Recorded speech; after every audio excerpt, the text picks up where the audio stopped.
आज के इस वीडियो में हम लोग जानने वाले हैं और बात करने वाले हैं किसी भी मैन्युफैक्चरिंग इंडस्ट्रीज में जो इलेक्ट्रिकल मेंटेनेंस डिपार्टमेंट होता है उसमें जो जनरल शिफ्ट के लिए इंजीनियर्स हायर किए जाते हैं उनकी क्या क्या जॉब रिस्पॉन्सिबिलिटीज़ रहती हैं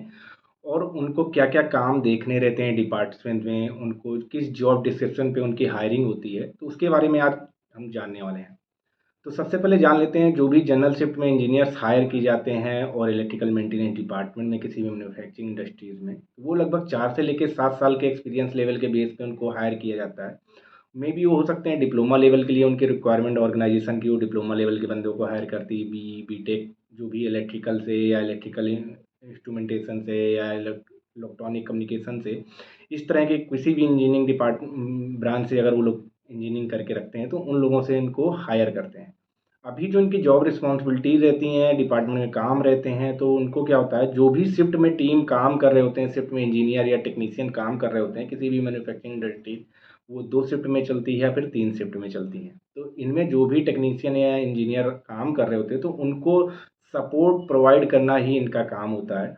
तो उनको किस तरह सपोर्ट करना होता है, एक तो मैन पावर जो भी उनके लिए अरेंज करना होता है। मैं जो भी शिफ्ट में चल रही होती है इलेक्ट्रिकल डिपार्टमेंट को, मैन पावर प्रॉपर अरेंज होना चाहिए, उनके शेड्यूलिंग करना, जो भी शिफ्ट शेड्यूल बनाने हैं तो उनके हिसाब से कहीं भी मैन पावर ना कम हो। अगर 2 बंदे अगर पर शिफ्ट में चल रहे हैं तो कोई छुट्टी पे है तो वो उसकी जगह दूसरे बंदे को अरेंज करना, इस तरह की चीज़ें जो मैन से रिलेटेड है। मशीन के जो स्पेयर पार्ट्स हैं वो सारी चीज़ें अरेंज करना उनके लिए, ताकि किसी भी तरीके के अगर ब्रेकडाउन्स आते हैं, मशीन सडन बंद होती है तो उनको उस मशीन से रिलेटेड जो भी प्रॉब्लम आए पार्ट में, वो चीज़ें अरेंज होनी चाहिए, प्लांट में होनी चाहिए, स्टोर में होनी चाहिए, ताकि वो लोग तुरंत रात में या कभी भी रिप्लेस कर सकें और जो फॉल्टी मटेरियल है उसको निकाल के अपने जहाँ भी वर्कशॉप है वहाँ पे रख सकें, ताकि वो जनरल शिफ्ट जो इंजीनियर्स हैं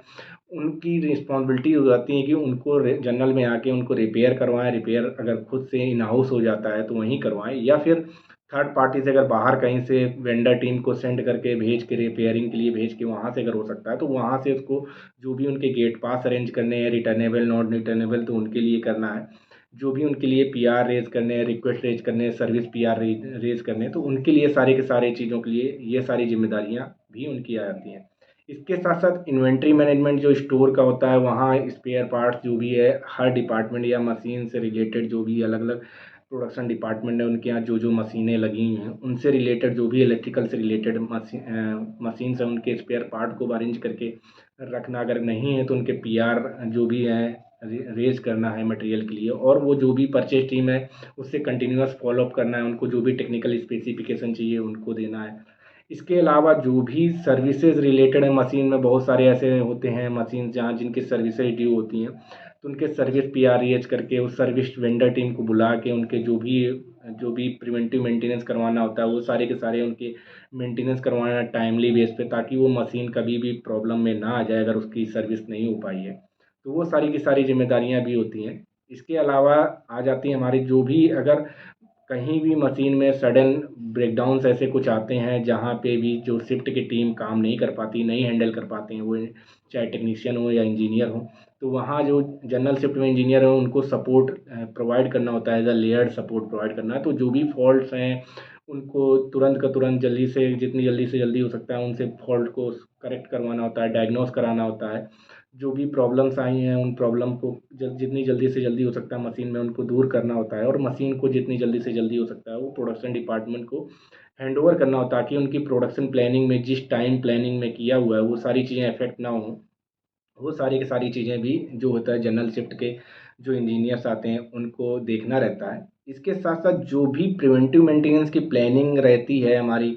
किसी machine by machine, department by department, daily base पे जो रहता है शेड्यूल, जो शेड्यूल मेंटेनेंस रहता है हमारा ईयरली बेस पे, मंथली बेस पे, तो उनके जो मेंटेनेंस शेड्यूल रहते हैं उनको उसके बेस पे मेंटेनेंस करवाना रहता है। वो प्रोडक्शन टीम के साथ सारी प्लानिंग करवा के जो भी उनके परमिट्स हैं, वर्क परमिट्स हैं, वो सारे अरेंज कराने के बाद जहाँ भी स्पेयर पार्ट अरेंज करके मैन पावर अरेंज करके वहाँ पर उन मशीन्स के जो ओवरहॉलिंग्स हैं, मेंटेनेंस करना है, मोटर्स की ओवरहॉलिंग करना है, पैनल्स की ओवरहॉलिंग करना है, तो ये सारी चीज़ें जो भी हैं उनमें जो भी कहीं भी वायरिंग खरा गड़बड़ हुई है या कहीं हीटिंग हुई है या किसी भी इलेक्ट्रिकल कंपोनेंट में प्रॉब्लम आई है, तो वो सारी सारी जो प्रॉब्लम्स हैं उनको दूर करना ही होता है। किसी भी तरीके के सेंसर्स हैं, इस तरह की चीज़ों में जो प्रॉब्लम्स आई, किसी भी तरीके के ब्रेकर्स में आए हैं, तो ये सारी की सारी चीज़ों को रिप्लेस करना है या उनके मेंटेनेंस करना है या उनके टाइटनिंग करना है, तो ये सारी की सारी चीज़ें जो हो जा जाती हैं, इलेक्ट्रिकल जो इंजीनियर होते हैं उनको सारे इस तरह के काम देखने रहते हैं। और उसके साथ साथ शिफ्ट टीम को भी सपोर्ट करना होता है, उनको मैन पावर मटेरियल अरेंज करना होता है। तो यही बेसिकली जो होता है इलेक्ट्रिकल मेंटेनेंस डिपार्टमेंट के इंजीनियर को, जो जनरल शिफ्ट में आते हैं, उनको सारी की सारी चीज़ें जॉब रिस्पॉन्सिबिलिटीज़ रहती हैं जिनको करना रहता है। अगर वीडियो अच्छा लगा तो वीडियो को लाइक करें, शेयर करें अपने दोस्तों में, और चैनल पे नए हैं तो चैनल को सब्सक्राइब करके रखें।